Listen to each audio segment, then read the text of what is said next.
Amateur Traveler is in its 20th year now, but can you imagine if I had people on the show who had never been to the destination, but had just read about it or seen a movie about it? That wouldn't make any sense at all, and you wouldn't listen.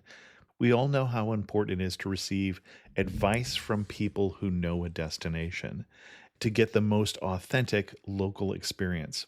And a great option for experiencing this is Explore Worldwide and their authentic small group adventures, led by local tour leaders, perfect for solo travelers who want to meet like minded people with a desire for adventure. I'm often an independent traveler, but two of my last three trips were with small group tours because they organize everything and it's a lot easier. If you want to recreate the tour I did to Malta, they have a Malta and Gozo Discovery Tour. I'm intrigued by one of their tours called A Taste of Sicily. The company again is Explore Worldwide, and visit exploreworldwide.com to learn more.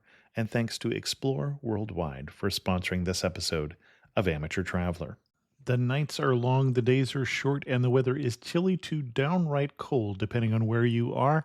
It's a good time to slip into a Quince iconic Mongolian cashmere sweaters, which start at only $50. You can treat yourself to everyday luxury at an affordable price with Quince. If you really want to dive into luxury, you can check out their leather handbags, washable silk shirts, and European linen sheet sets. Whatever you're looking for at Quince, all the prices are 50 to 80% less than similar brands, and they do that by partnering directly with top factories and cutting out the middleman. They only work with factories that use safe, ethical, and responsible manufacturing processes. And of course, they use premium fabrics and finishes for that luxury feel in every piece. But you've already heard me rave about my Quince travel pants. Treat yourself this winter without the luxury price tag. Go to quince.com/traveler for 365-day returns plus free shipping on your order. That's QUINCE.com/traveler to get free shipping and 365-day returns. Quince.com/traveler. And thanks to Quince for sponsoring this episode of Amateur Traveler.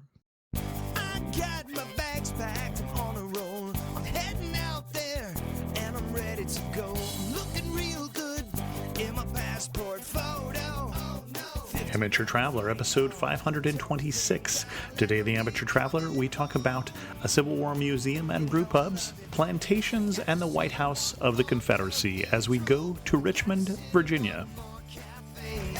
I know that I should be heading home, but maybe not today.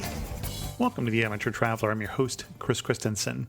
If you're interested in any of the Amateur Traveler trips, and you're listening to this in 2016 especially, you'll want to stay tuned for an announcement at the end of this episode, or go straight to amateurtraveler.com/trips to learn more. But now, let's talk about Virginia. I'd like to welcome to the show Becky Pekora from thegirlandglobe.com, who has come to talk to us about Richmond, Virginia. Becky, welcome to the show. Hi, it's great to be here. So, first of all, Richmond, Virginia, why should someone go to Richmond, Virginia? Richmond used to be a great destination only because it was perfect for history buffs. There's a significant amount of history here from colonial times, and especially the Civil War. But I've been in Virginia about 6 years now, and after the past few years, I've really seen Richmond grow up. Now it's kind of blossomed into a more well-rounded trip. So not just history buffs will love it. Everybody has something that they'll find that they'll enjoy. There's tons of great restaurants and some James Beard nominated chefs here in the city. Breweries, a significant art culture, everything from street art up to really great galleries and a very, very high quality art museum, and lots of outdoor activities for anyone that loves those more active endeavors. So there's really something for everyone. Great mix, whether you're coming here as a solo traveler or if you're coming here as a family or just that romantic getaway.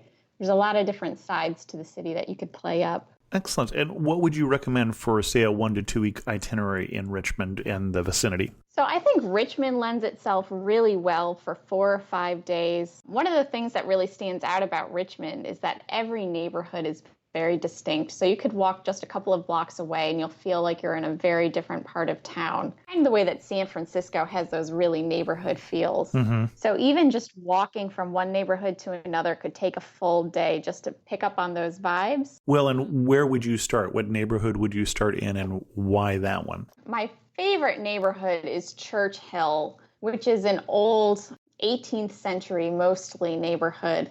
Lots of old townhomes, lots of brick and that beautiful old feeling. Just so much history is still alive there, but it's also been revitalized in the last couple of years. So even though it looks historic, it feels very modern and contemporary, which is a really cool blend of old and new. So you'll find some of those cutting edge bakeries, bars, lots of craft cocktails these days, and lots of stuff going on in that area. You have to tell me what a cutting edge bakery is.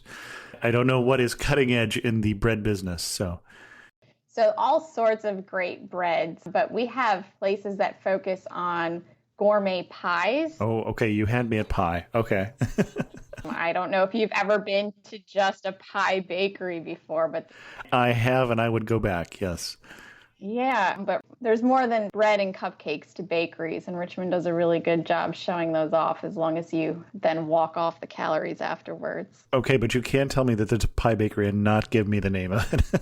It's called the Proper Pie Company. Okay. And they have actually both savory and sweet pies. So if you're feeling very indulgent, you can start with a meat pie for lunch and then segue your meal right into that sweet pie. The pumpkin pie is award winning, but there's all sorts of fruit pies and chocolate and custard pies too. Okay, we're in the South here, so I'm assuming that the sweet pies tend to be pretty darn sweet. They are, and it takes a little bit of time to get used to if you're not used to that. But order a cup of coffee to go with it, and they tend to blend pretty well. Excellent. And then, sorry, I interrupted you as you were walking around the Church Hill neighborhood. Yeah, so it's pretty cool because if you walk maybe 10 minutes away from Church Hill, you can actually get into a downtown neighborhood known as Shockoe Bottom. And that Shockoe area is cobblestone streets, and even though there's some financial district and central business that goes on down there, there's also lots of boutique stores, totally different types of restaurants, bars, and more of that nightlife clubbing compared to a craft cocktail intimate bar. So it's very interesting how just going on foot for a little while will completely change the vibe. And Shockoe Bottom is a rather odd name. Do you know what the origin of that is? Are we talking about an Indian name or? You know, I'm not actually sure, to be perfectly honest. There is a creek there with the same name, so I'm assuming that's where it got the name, but I don't know if the word itself is Indian or not. Okay. Is there anything particular we're doing in Shockoe Bottom? There are a couple of museums down there, and it's also easy on foot to get to the Museum of the Confederacy or the White House of the Confederacy, both claims to fame in Richmond history. One of the things I like about Richmond is that they have a lot of that Confederate history, and there are a couple of people that are still diehard Confederate fans. I don't want to make light of that. But the city itself does a very good job of presenting things in a balanced and historical fashion. They embrace their history in a way of showing how it's part of American history without necessarily taking a stance or opinion on things. So it is very well done and very worthwhile site if you're into museums. So if you have a couple more days in Richmond, I'll try and get off of the historical slant here because I know that's not for everyone. There are a lot of more guided tours that will kind of help you see the city. Everything from Segway tours that go through the street art, which is a lot of fun and kind of a new initiative and a new push by the city. Lots of food tours. I know someone who is actually starting up or has already started up a food and fashion tour. So you could go to a couple of different eateries for light snacks to see some of Richmond's restaurants. And in between, you're going into some of the Richmond boutiques to look around at some of the vintage clothing or some of the more modern new twists on clothes. I don't follow fashion, but I feel like I should go try that just to see if I can broaden my horizons and find a new store.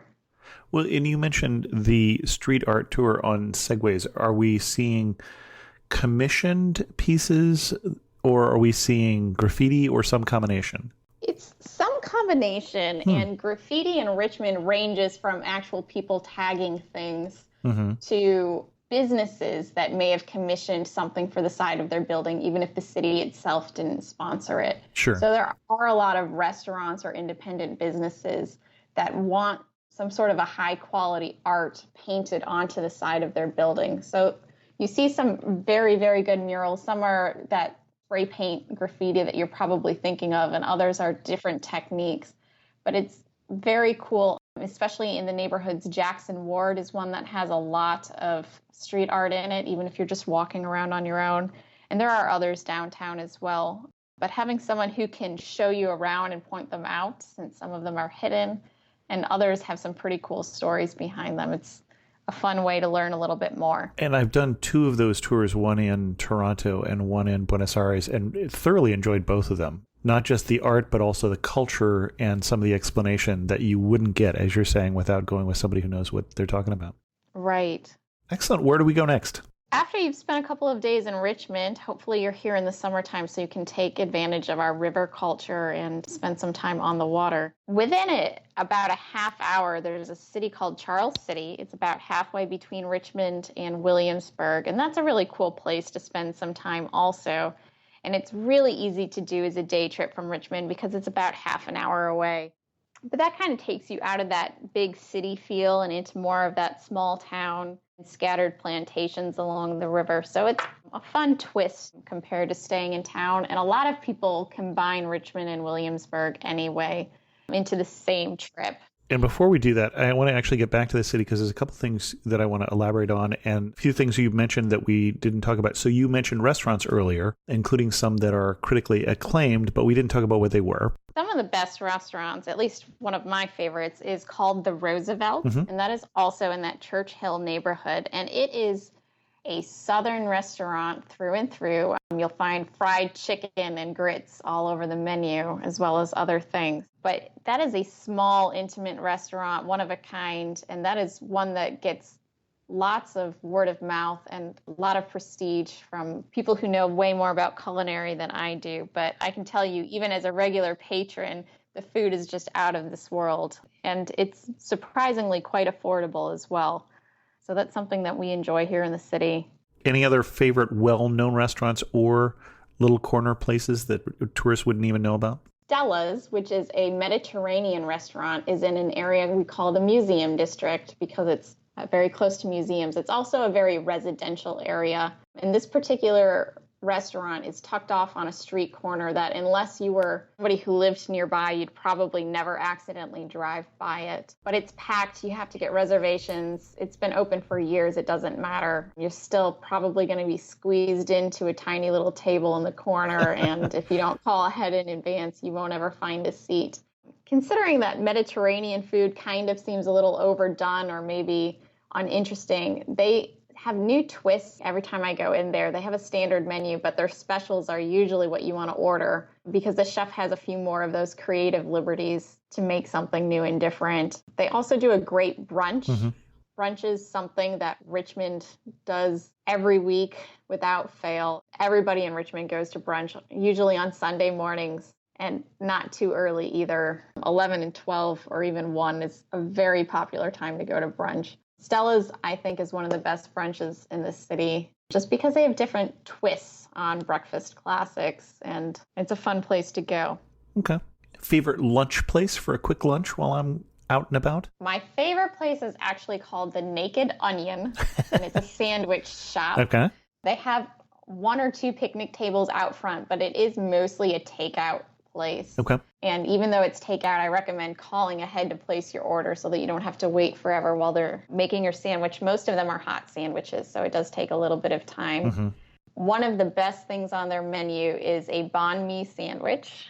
They have a couple of different variations, whether it's pork belly, pork tenderloin, or a vegetarian version. But one of my favorite things is to pick up a sandwich from there and then take it to one of the parks in Richmond and just have a picnic lunch. I think a lot of travelers don't necessarily do that. They just assume that they have to sit down in a restaurant and eat their meal. But not far from there, there are some great places to picnic in a place called Bird Park. There's a fountain there, lots of lakes, and lots of green space. So that's a fun twist for lunch as well. Okay. And then the first restaurant you mentioned was in the museum district. Are there museums we should go to in the museum district, as long as we're talking about that? Absolutely. The best one, in my opinion, is the Virginia Museum of Fine Arts. It's a Smithsonian quality museum, and it's entirely free. It went under a multi-million-dollar edition about 3 or 4 years ago. So it's even better than it was beforehand. So people should go back even if they went once. I'm not usually an art museum fan, to be perfectly honest. But the reason I get drawn to this museum is because they host a lot of events. They have happy hours a couple of times a week. They bring in live music. People literally dance in one of the open atriums. They have tango classes. They also have some art workshops, too, if you want to get a little more hands-on with your art. And they're open late on Thursday and Friday nights. So you can go in there and pop in and order a glass of wine and then go on one of their free walking tours through the museum so someone can point out some of the different pieces that are on display. So even if you're not someone who necessarily knows anything about art, it just feels very accessible and very comfortable compared to some of the more traditional art museums where everybody's quiet and standing and looking at things. This one is really built to try and bring out people's opinions and start discussions and get people in the door. Any museums that are going to surprise me? If there are, I haven't found them. Okay.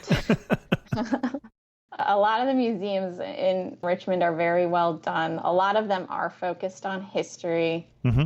Prediger Ironworks is a really good one, also down by the Shaco Slip neighborhood of Richmond. That was previously a historic ironworks. Now it hosts a couple of different exhibits on Civil War time. One museum that I'm not really sure why we have in Richmond specifically, we have a Holocaust museum.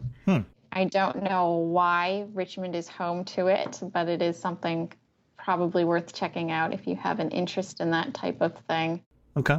And then you also mentioned getting on the water and the river culture. How am I going to enjoy that? How do I get on the I'm assuming I'm not just going down the river and jumping in. So what are you recommending? Yeah, so the James River is very prominent in downtown Richmond and through the suburbs. So downtown Richmond actually has some class 4 and 5 rapids in it. So you can take a whitewater rafting trip if you want. It's very cool. When you're not too busy making sure you don't fall out of the raft, you get a really great view of the skyline. But there's also lots of places that will rent either kayaks or stand-up paddle boards in some of the calmer, more mellow parts of the river. And it's kind of a Richmond tradition to go tubing down the river. You can rent just black inner tubes and be lazy as you float by. And then one other place that's kind of a Richmond favorite that tourists don't necessarily visit is Belle Isle, which is a small island in the middle of the James River. And people pack their picnics and walk across a pedestrian bridge to get there and go sunbathing on the rocks. You can wade in the river also. It's usually, honestly, the water is too hot for most swimming in the middle of summer. But it is kind of cool that because the climate here is so moderate, you can be in the river for most of the year, sometimes with a few more layers on than others. But it's pretty comfortable to be in the river. I know you were anxious to get us out of town, and not because you don't like Richmond. No, not. Anything else we should do in Richmond? Now, you had mentioned something about driving past things. Would you recommend getting a car when we're in Richmond? Yeah, so Richmond itself is not really built for public transportation. Okay. There are a few buses, but they're few and far between. So you have to make those schedules line up just about perfectly. If you are staying in the downtown core, you can absolutely rent a bike and get around that way. You'll probably, for most downtown attractions, you should never have to ride more than 5 miles or so. So that's not terribly difficult. I would recommend, especially if you're going to try and get out of town, to some of the nearby battlefields or anything along those lines, you're probably going to want a rental car. I know you keep wanting to extend past the history buffs, and we should do that, absolutely, but you're talking to one. So in terms of battlefields, the two that I think of that are closest to town is the National Battlefield Park of Richmond and then also the Petersburg, which are nearby. The one thing that I saw is you've also got a national park for a civil rights advocate, Maggie Walker, which I assume is one of those small, little tiny national historic sites. I've actually never been there. I've had a couple of people tell me that I should. So maybe this is the kick in the butt that I need to go ahead and do that. Okay. But that's in the Jackson Ward neighborhood, which has a lot of African American history and culture to it. So it makes a lot of sense that the historic site is right there in the middle of that neighborhood. Excellent. Well, and you mentioned that neighborhood. Are there any other neighborhoods we should mention before we move out of town? One of the ones that has a lot of restaurants and bars in it is called the Fan, and they call it because the streets fan out almost like a peacock from Virginia Commonwealth University. So there's a very student vibe there because there are a lot of students that live in those neighborhoods and walk into campus. Carytown is another one that guidebooks love to mention. It's less of a neighborhood and more of a single street, Cary Street. Okay. And that has a lot of shopping and one-of-a-kind boutiques, specialty gifts, that type of thing. Lots of restaurants and people watching. Have a favorite shop in Carytown? I actually try to avoid Carytown. So I was sensing that. I think something that you probably have to do, because there are so many Richmond things on that street, but once you've done it, because it's usually full of other people, I try to just get out of the way. Parking is kind of a hassle, and there's so many people on the sidewalks, it's even hard to walk down sometimes. And you say so many Richmond things. So some of it is just Richmond stores. If you want a can of Virginia peanuts, you can go in a store that's really just dedicated to those, for example. So there are just a lot of specialty products on that street. There's also a lot of restaurants that will do things like that Richmond brunch that I was talking about earlier. Mm-hmm. It's also host to a lot of events or festivals that take part in Richmond. So there's probably something going on most weeks of the year. The one thing I love about Carytown is the Bird Theater, which is an old movie theater. I believe it actually started as a regular theater for live performances, but now it's a movie theater. It plays second-run movies for about $2 a ticket. But the real time to go there is on Saturday nights. They have someone playing the historic organ that was in this theater prior to a show. It's usually classic songs that everybody knows and can hum along with. But it's really cool to just see the whole audience humming along and listening to this organ and then sitting back for a movie. Especially it's only $2. There's no reason not to go. Excellent. And then you mentioned a couple things about something for everybody. So what would you do with a family, small kids, and what would you do for a romantic weekend? So for family or small kids, there is a children's museum that everyone strongly recommends. I haven't personally been there because I don't have any kids in my family. But the other one I would recommend for kids is Maymont Estate, which sounds like a strange choice for a family. And it's an old Victorian estate, but they have tons of grounds, and part of it is gardens that are beautiful to walk through, whether you're there on your own or with your family, and just lots of wide open green fields. So it's good for kids to run around. And then there's also a petting zoo and also some other animal exhibits, a small zoo, if you will, but not necessarily a petting zoo. So there are a couple of different animals there. So kids love it. And to go and walk through all of that is completely donation based. So if you're only going to be there for a short time, you can throw in a few bucks. If you're going to spend all afternoon, you might want to donate a little bit more. But that's a really fun one to do that both the kids and the parents would enjoy to different extents. And then romantic weekend. For a romantic weekend, boy, I always do romantic evenings, never a whole weekend. Oh, okay, we'll do a romantic evening then, okay. So the Jefferson Hotel would be where I recommend people stay if they're there for a romantic getaway. It's over the top, glamorous, in a good way, and not in a cheesy way at all, with stellar service. I've never stayed in the rooms. I do have family that's been there and has highly recommended it. But they also have some really great restaurants right in the hotel, great happy hour specials. They do an afternoon tea on the weekends with a live pianist, so that can be romantic. But one of the other things that I like to do is walk along the canal in downtown Richmond. If you go there after dark, you won't be the only couples there. There will be plenty of other people strolling along the canal, but it is very pretty and it's lit up usually. So that can be a great way to just spend some time with someone. And because the weather in Richmond is nice almost all year round, it doesn't matter what time of year you're there. It's always nice to be outside and take a walk. And then you talk about year round and time of year. What is the best time of year to be in Richmond, and then the best day to be in Richmond, maybe a festival or something like that? The best time of year is probably towards the end of October, if that's not terribly specific. That's okay. That worked. Fall in general is a really nice time to be in Richmond. There's still a lot of things going on and a lot to see and experience in the city, but the oppressive heat of the summer has kind of worn off. Okay. So that's a nice combination of things. You can still enjoy a lot of the outdoor activities that time of year. Generally speaking, spring is nice also, but it does tend to get more rain, and I know that puts a literal damper on some people's plans.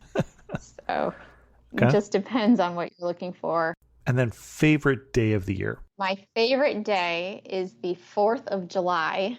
Okay.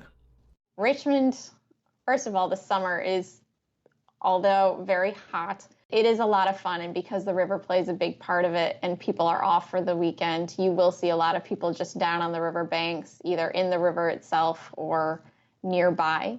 One thing that Richmond does special is right as they're setting off fireworks in Bird Park, they have a live orchestra playing the 1812 overture, and you think, okay, who cares? But they have actual cannons that they set off, not with cannonballs, it's blanks, essentially, for people's safety, but they do set off these cannons to coincide with the 1812 overture and the fireworks in the sky. So it's just a really cool event.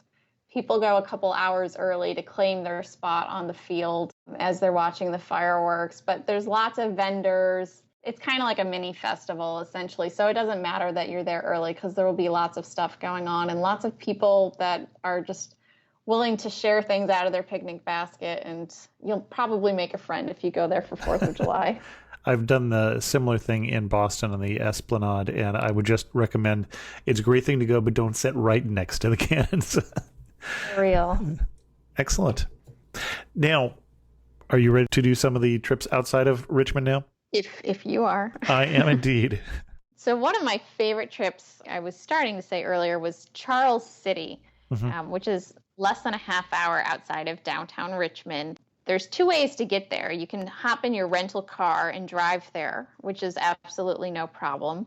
Or you can rent a bike or bring your own and go down the Capitol Trail, which is a 50 or 52 mile long bike path that leads from Richmond through Charles City and then eventually into Williamsburg. The advantage of the bike trail, obviously, is there's no traffic on it, so anybody can go and do it, even if you just want to do a short little piece of it. But along the way, you will be right riverside, which is nice from a scenic perspective. And then there's a whole bunch of old plantations that you can go and tour. Some of them have gardens outside that are really lovely to walk through. Some of them will allow you in as a regular tourist to tour the actual estate and the plantation home. Others are only by appointment or only open on certain weeks of the year because they have families that still live there. Which ones would you recommend? If you only have a little bit of time and you're just trying to choose one, I would say Berkeley Plantation is a really good one to choose. The gardens and the grounds at Westover Plantation, which is basically right next door, are also really nice to walk through. But Berkeley is probably the best one from an interior perspective or a tour. Okay, and I'm assuming these are antebellum. Yes. Excellent. I don't know Charles City. I have been on the peninsula, doing Williamsburg, which we've talked about in another episode of this podcast, but I had not heard of stopping partway down. Yeah, so it's fun because it's neither Richmond nor Williamsburg. It really is its own little place. And there's a couple of wineries there. Virginia wines are fun and scenic, maybe not always award-winning. Certainly Okay. drinkable, but maybe not award-winning compared to a Napa wine or something along those lines. Okay. And there's also a lot of bird watching out in that area. There's plenty of birds and wildlife that live in Richmond along the river itself, but just because you're in a less populated area, you do see a little bit more when you leave the city. So that's another good reason to kind of just head even a little bit out of town. Okay. And I get the impression that we're more in the country. You mentioned the bike trail. Are there hiking trails or anything you would recommend while we're out there? There are a few. That didn't sound like a highest recommendation there. If you really want to go hiking in the Richmond area, you're probably going to be driving about an hour away from the city. Okay. There are a couple of state parks that are a little bit closer. Pocahontas State Park is a really nice one that's a little bit south of the city. But generally speaking, you are probably going to be farther away from that downtown area because outside of the downtown, you still have that suburban sprawl and people are still living and working in those areas. Well, let's do our last 4 questions, though. You're standing in the prettiest spot in the Richmond area. Where are you standing and what are you looking at? Libby Hill Park is probably what I would choose. Mm-hmm. So Libby Hill Park is in the Churchill area. I know I keep coming back to that neighborhood. That's okay. When you're in that park, to one way, you're overlooking the James River. Uh-huh. And there's an area called Rockets Landing. It's just a little jetty area that has a couple of restaurants on it, but it is nicely designed to look at. And if you look in the other direction, you'll be seeing that city skyline in the downtown and some of those buildings there. It's really great at sunset. You won't have any privacy just because it is so popular. But it's a really pretty park. There's a statue and a fountain there. But in general, it's really that vista of the river and the city skyline that really makes it worthwhile. Excellent. One thing that makes you laugh and say only in Richmond. I don't know if there's anything that a traveler would say. There's a lot of things about living here as a Yankee that I just haven't gotten accustomed to as far as Southern culture goes. Yeah, we haven't pointed out that you do not have a Virginia accent because you were not from there originally. What was one of the things that took some getting used to as you moved to Richmond in terms of the culture? It's definitely a slower pace around here. You can tell which businesses are old Virginia or have been here a while just by how the staffing and how the service is. And I don't mean that in a bad way because it is very much a hospitality. Mm-hmm. People going out of their way to help you and be friendly. So it's not necessarily a bad thing, but it does mean that some things take a little bit longer. And then you can see which businesses have been started by people who have moved to the area, either from Northern Virginia. We are getting a lot of people that move down, or from people farther away that are moving into Richmond. So it's kind of interesting to see those side by side. I don't even have to ask. I know which places have been here for a while. That, and I still make this mistake 6 years after moving here, ordering iced tea. I always forget that if you don't tell them otherwise, it will automatically come sweetened. Sweet tea, yeah.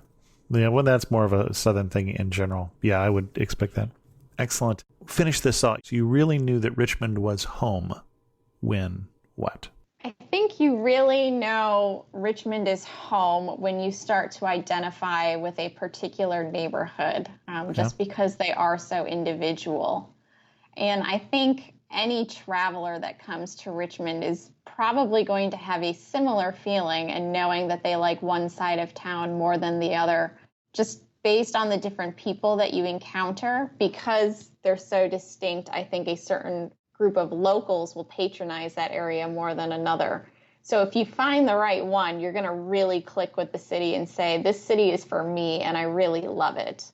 And if you see a couple of neighborhoods and you never find the one that is really the one that you identify with, you might leave Richmond saying, yeah, they had a couple of good things to do, but I might not go back.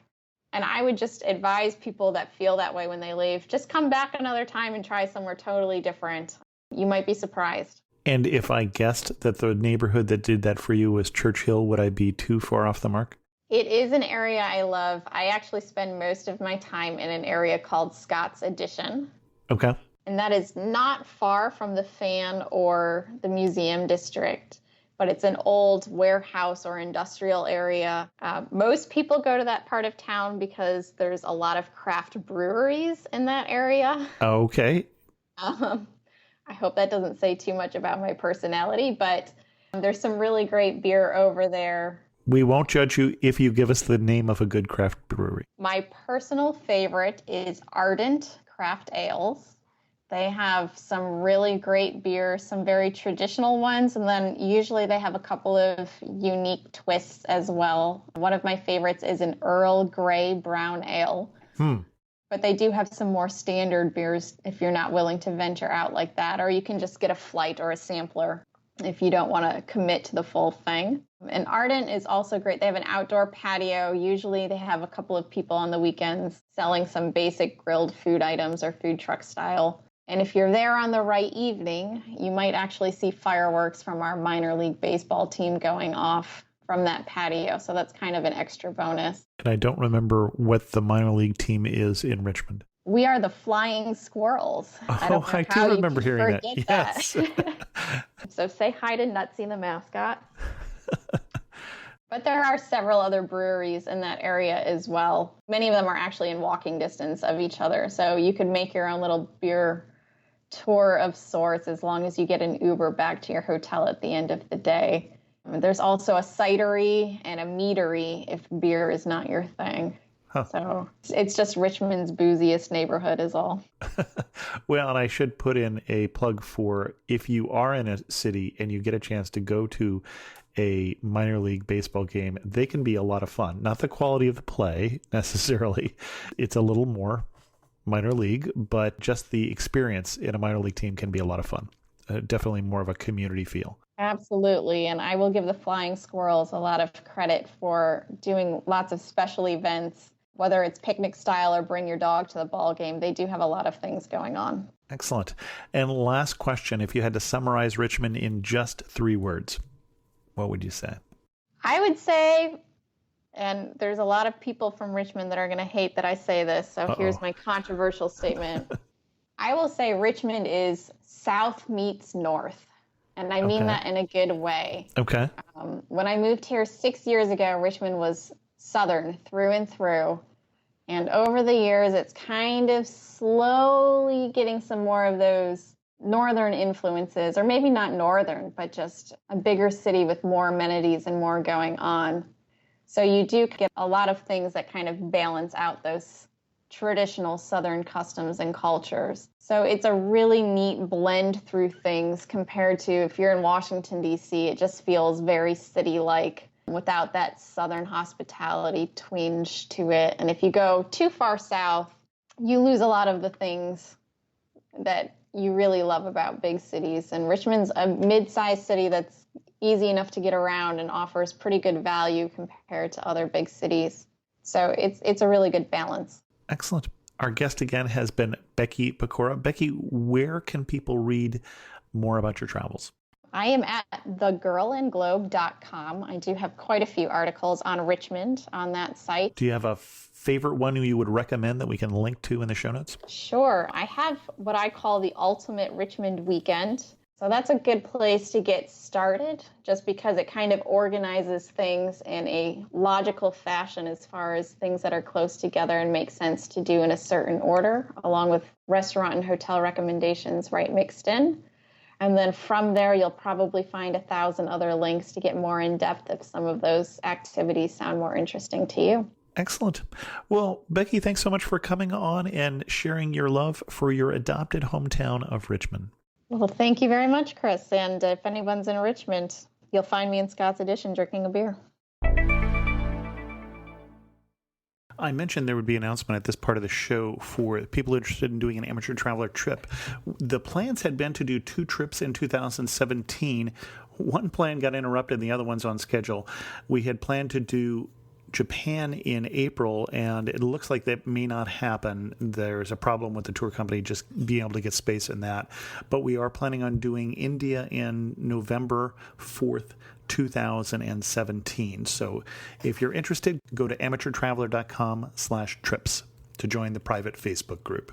I heard this week from Jim, who commented about the episode we did on the Baltic cruise. Quite a cruise. We did a Rick Steves tour of Tallinn, Helsinki, and St. Petersburg a few years ago, and we loved Tallinn.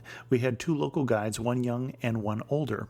The younger was all optimistic and enthusiastic about the future of the country, but the older seems to think the tanks would eventually come back. We also had better weather for the picture taking at St. Petersburg than you had. Well, it was Northern Europe, and you're always grateful for every blue sky you get. I also heard from Steve from North Carolina, who said, among other things, and I'll put his whole comments in the comments, we always pick small ships now in an attempt to avoid the crowds. That's ships of 700 to 900 passengers. We also go in the off-season, which helps avoid the mega cruise ships. The small ships also go to smaller ports that the mega cruisers can't get into. For example, we cruised up the Thames to Tower Bridge on the Azamara journey. We docked at Tower Bridge for several nights. Can you imagine a better place to start your London day and trips? And Steve, I cannot. With that, we're going to end this episode of The Amateur Traveler. If you have any questions, send an email to host@amateurtraveler.com, as Steve did, or go to the Facebook community at facebook.com/amateurtraveler, as Jim did, and leave a comment. A transcript of this episode and every episode of Amateur Traveler is sponsored by J-Way Travel, experts in Eastern European travel, for which I am grateful. And as always, thanks so much for listening. Got to see one more cathedral.